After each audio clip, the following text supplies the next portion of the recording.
Hello and welcome to the Ilene Silverman Show. I'm your host Ilene, and on this week's program, our guest John Farley discusses Catholic Charities and how they are adapting to COVID-19 and still achieving their mission of transforming lives. Stay with us. We'll be right back.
Welcome back. Thanks for joining us for our program.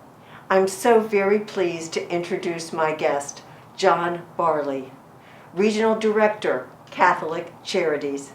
And John, it's a delight to have you. Ilene, it's great to be back. Thank you so much for having us. Oh, it is my pleasure. I know we're social distancing.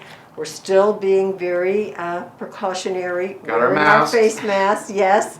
But we're smiling underneath We are them, smiling. And We're our having a good time. eyes are connecting.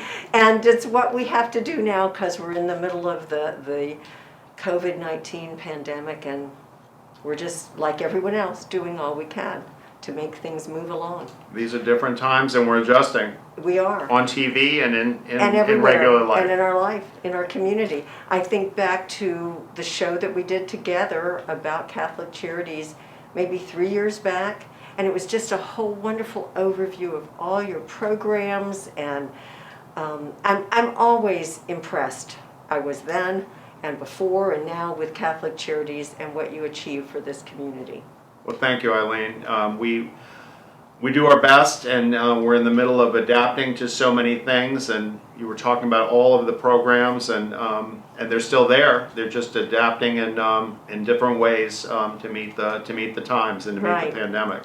Well then, okay, circle back. We're in March. We haven't had a health crisis yet. You're looking forward to the Spirit of Charity Gala. Would have been March 28th, sold out, as you do every year. So kind of just take us back, and through that we'll travel forward together and understand how things have evolved. It was crazy times, Ilene, as you know, but as you said, Spirit of Charity was supposed to have been March 28th, our biggest fundraiser of the year, Yeah. sold out, sponsorships, all the silent auction items, everything done. The Roaring 20s was our theme. Yes, that was the theme everywhere. Yes, The they Roaring were 20s. they were roaring everywhere. And 10 days before, the board made the decision that with everything going on, Yeah. that we were going to have to cancel. It was the right thing to do. People were not going to be comfortable going, and it wouldn't have been the right thing to do to have that many people together in a ballroom. So we had to cancel our largest fundraiser of the year, 10 days out. That's hurtful. It was very painful. It was very painful. Because you have, you have so many programs, so many people that you support. What are the 5 counties, first of all, that you cover? Well, besides, everybody thinks of us in Gainesville, but we're Alachua, Bradford, Levy, Dixie, and Gilchrist counties. So we basically go from Hawthorne all the way over to Cedar Key, Right. and north almost to Union County, and down to the Ocala, Marion County border. So we do 5 counties and support a lot of people with our programs there. And always to be clear, you're a nonprofit organization, and you, for the most part, a high percentage of all the people that you serve are not Catholic. So lest anybody ever still get confused by that. That has nothing to do with it. We always still have to tell the story, but we are a 501c3 nonprofit, and Catholic Charities is our name, but well over 90%, probably about 95% of the people we serve are non-Catholics. We're proud of the name and we're proud of who we serve, but they don't always go together. And out of every dollar, you have a high rate of exchange for your services. Out of a dollar, how much goes to your client? 87 cents out of every dollar goes right to client services, and we are hugely proud of that. The national standard, the gold standard in the nonprofit business is 21%. Wow, and so when you're at 13% for administrative and development, it's a really great place to be. So we're very proud of what we do, and when people donate to Catholic Charities, they know their money is going to go to a great cause and to helping people out who need it. Right, well said.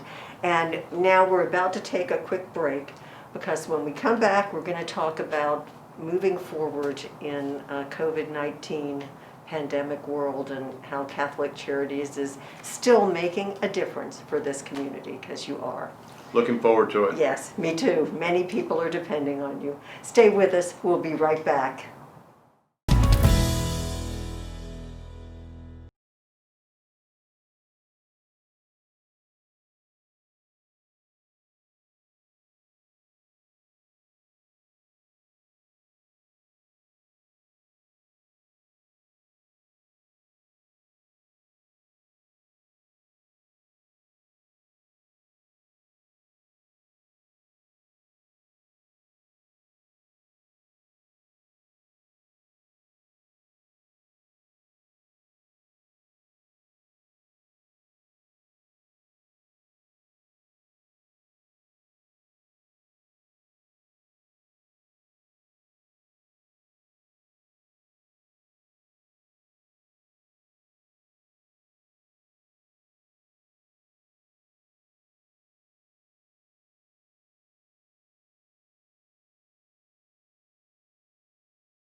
We're back talking about Catholic Charities with Regional Director John Barley.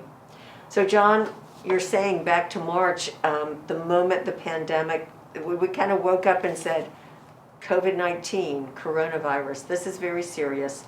Things are changing. People are getting laid off, restaurants are closing, stores are closing. Everything is changing, and people were coming into your door for help immediately. It was immediate, Ilene. We felt it immediately. People coming in who had lost jobs in restaurants and bars and had been laid off for one reason or another, who weren't essential, and all of this happening while we're canceling our biggest fundraiser of the year, and they're looking for rental assistance and they're looking for utility assistance. And at that point, the moratorium on evictions hadn't started yet, and GRU and Central Florida Electric and all the rest of them hadn't made the decision that they weren't going to be doing cutoffs. So people were starting to panic, and we've got no fundraiser. And so great sponsors, our friends at TV20. Yes, they came through and started a virtual telethon for us. And Matt Hunter, who you probably know over at TV20, called me up and wanted to do this. I said, virtual telethon? It worked. This is not my thing. So we had set a goal. Matt's original goal had been $15,000 that we were going to raise in this virtual telethon, and over $165,000 were I raised. watched every night, and the numbers were going up. It was just incredible. They had the thermometer on there every night going up, up and up, and what a generous community that we live in for people to do that for people they don't know. So immediately we were able to start paying people's rent. We were able to start paying people's utility bills. One thing we had never considered before, we had never considered internet to be an emergency. Oh But my suddenly gosh, but if you don't have it. here are children who are not in Trying to school and have to be at home. Right. The parents can't pay their internet bill. They can't learn, they can't be in class. So now suddenly we're getting people to ask to pay their internet bill, plus the parents might be working from home and might need the internet to be able to do that. So it's like survival. exactly. So the needs just got greater. Ooh. And so fortunately, due to this virtual telethon, we were able to say yes almost immediately. And be able to help those folks coming in. And you were saying good things about this community. People were coming in with their stimulus checks and saying, I can get by without this, but others can't. I mean, it does. Gainesville, you've lived here for years, and it was incredible. People just walking into Catholic Charities. Now, right now we're in a lockdown, okay, and walking into Catholic Charities with their treasury check in hand and signing over a treasury check saying, I don't need this $1,200, I've still got a job. We know you can find somebody who needs it more than we do. It was awesome. Every day it just tugged at your heart. Exactly. The way that this community gave and continues to give to help their neighbors who aren't as fortunate as they are. And when you and I were talking before, I mean, I know I'm fortunate. My husband Harvey and I mean, we have a home that's not going away. We'll always have food. We have all our basic necessities, and it's hard to think of what it's like to be in that predicament just in normal life, non-COVID-19. Then add that with the uncertainty of your health, of a job, of cut hours, if a job will ever come back. That's almost more than some people can be able to absorb. Oh, definitely. And Ilene, the stories were incredible. And we know that 60% of the people in this country don't have enough money in savings to be able to go more than a month without a paycheck, without facing possible eviction. Have that buffer. There's no buffer. They had no savings, and we had couples coming in. Both of them had lost their job. So you've got, it's one thing for one person to lose the job. When both of them lose their job, I had a family from Melrose, and mom and dad both had lost their job. 4 kids at home, and one of them was 9 months old. Oh. And here they are. They hadn't been able to pay the rent in 2 months. Right. The utility bill was almost 3 months behind. And they didn't know where to turn. And at the time, nobody else was doing anything for them, and they showed up at Catholic Charities because a neighbor had said that they had heard of us. Right, and they just fortunately, because of great neighbors like we have, we were able to help them out. Well done. That's a good story. And we're going to take another quick break. Stay with us. We'll be right back.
We're talking about Catholic Charities. John, the community has come forward, and that has made a tremendous difference. But the need, as COVID-19 is not going away, the pandemic is here, and the need is growing. And so you recently had something I thought was very appropriate, Christmas in July, an online auction. We did, Ilene, and it was very successful. Once again, things aren't normal, and we had the money from our telethon, we had the money from donors, but as you said, the need has not stopped. As a matter of fact, the need has gotten more so because some people are going back to work, but only part-time. Right, and, hours are being cut. And they're in a hole, and they can't dig their way out. So the idea came up. We already had all of our silent auction items from our Spirit of Charity. Right. So the idea came up Christmas in July. So we had an online Christmas in July silent auction, which was amazing. Raised almost $15,000. We've never done anything like that before. We put it together in a month. It was, necessity is the mother of invention, and that's where Christmas in July came up, and just once again, generous donors, and I can't tell you enough about the people who have donated to the food pantry. We're talking about money, but that's important. People are depending on your food pantry. People need food. And to come into your office, I know you're doing most things virtual, Zoom, but anybody who gets their mask, all precautions are being taken. The people working in the food pantry, but can the community donate to food? Is there a way to drop off things? They can drop off food at Catholic Charities anytime. They can also drop it off at one of their local churches. United Way was also collecting food for us. And if they feel very uncomfortable about it, we can always pick up at different locations for people. But we're doing everything that we can, the whole social distancing, sanitizing. Everybody's got masks. As a matter of fact, we're handing out masks for people who can't afford them. Yes. Because that's another expense these days. And when you're on that tight a budget, something we think would be you can't buy a mask, important. And kids going back to school, they need their masks. So we've got a lot of masks that have been provided to us that we're giving out as well. But yes, the food is hugely important, and people can continue to give. Okay, excellent. And then I have to say, congratulations, you're continuing, despite everything, all these programs that you talked about that impressed me so much, you're still managing to continue and connect with all the people. You're even connecting with more because you're connecting through Zoom. Ilene, Tell us how that's all going. Not one program has had to shut down, and I am so incredibly proud of that. We've had to change things. Yeah. We had an English as a second language class that is in its third year. We had students who had left the country for spring break and weren't able to come back because of the shutdown of travel, who are now taking the class through Zoom. So we have people from Brazil and China who are actually taking a class in Gainesville and learning how to improve their English for when they come back. Our Bridges to Prosperity. That's just it's outstanding. It is outstanding. Our Bridges to Prosperity program, which is a tremendous program for people who need financial education, we turned that into Zoom. We now have people from Tallahassee and Valdosta, Georgia, on the Zoom class because they don't have to come to Northeast Gainesville to sit in a room and take the class. So now they can be there on time. They can be there on time. They don't have to worry about transportation. They don't have to worry about the bus schedule. And so the outreach has expanded even more. So once again, it's the ability to adapt. But we're just so proud of the fact that all of our programs, including our rural outreach, and our rural outreach expanded to another location in Alachua County during the pandemic, which is just awesome. It is awesome. And that just shows how dedicated everyone is that is part of your team. Be they your board members, your volunteers, those that are what make you tick. I find it very impressive. And I'm still, just doing a few things on Zoom, and I know how much it takes out of a person to learn all this and to put in these new ways that we're connecting with people. But you haven't dropped the ball. It's still going forward. And we're going to take another quick break. Okay. Stay with us. We'll be right back.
We're talking about Catholic Charities with Regional Director John Barley.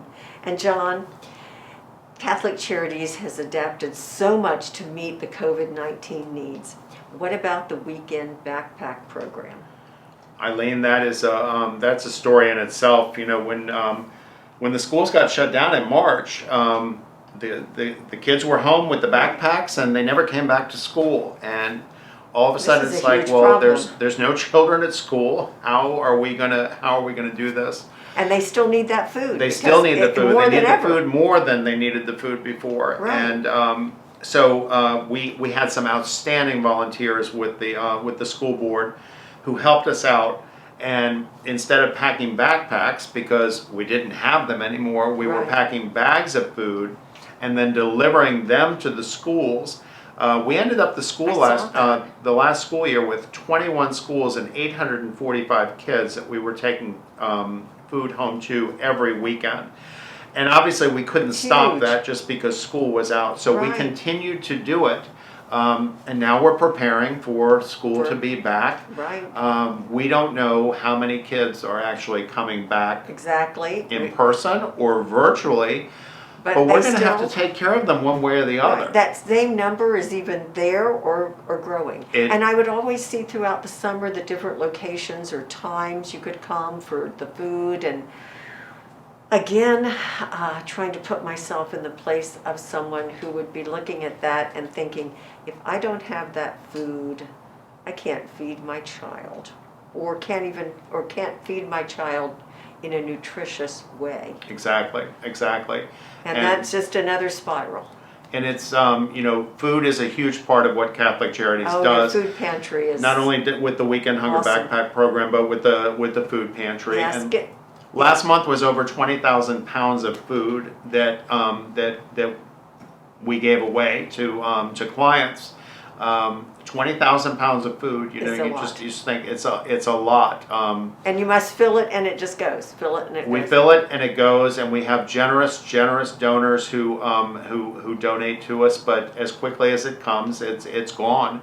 And that food also goes to rural outreach, because we take food to 11 different communities in our 5 counties, to people who have no access to something else. In Gainesville, to anything. In Gainesville, you've got access to a number of services, and you help people link to those services. Sure, we do. We partner with so many other nonprofits and other groups. But you go out to Otter Creek and you go to Cross City and to Bell, There's nothing. There's nothing else there Yeah. except for the Catholic Charities van pulling up to And if you to be don't able to have help people. transportation, you're really, don't have much opportunity to even figure it out. Exactly, It's just, exactly. again, frightening.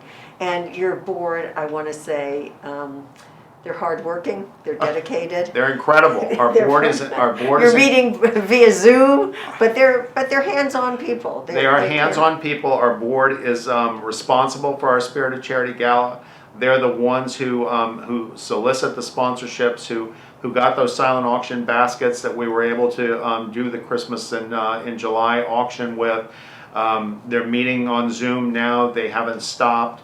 As a matter of fact, we just brought on 4 new board members who haven't even been able to come into the building yet. Right. We brought them on through Zoom. But once again, we've got to continue to adapt. And our board members are just so responsible for the incredible donations and the success of the organization. They really are. I agree. And the community. The community has shown they're here for you, but the needs keep growing. No one knows what's next. Day to day, the pandemic is not going away, so we have to keep evolving. So what can the community do? We can go to your website. The community can go to our Okay. website, CatholicCharitiesGainesville.org.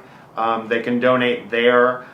They can donate to United Way. They can donate to the Community Foundation of North Central Florida. All of these partners are helping each other Okay. to make sure that we can provide services. So we have great partners. But CatholicCharitiesGainesville.org, and you can contribute right there. And the needs are not stopping. That generosity needs to continue because your neighbors still need you. Because when we are generous, you can be generous. Exactly. And it's not even being generous, it's just filling a need that is, you are generous, but filling a need that is so important, that's so essential to keep people going. I thank you, John, and all of Catholic Charities, your board, everyone, for all you're doing for our community, particularly at this time of COVID-19. And thank you, Ilene, because without you, we can't tell the story. So it's my privilege and my pleasure. Thank you. Thank you very much. And I'm so glad you tuned in. I hope you will continue to stay safe. Thanks.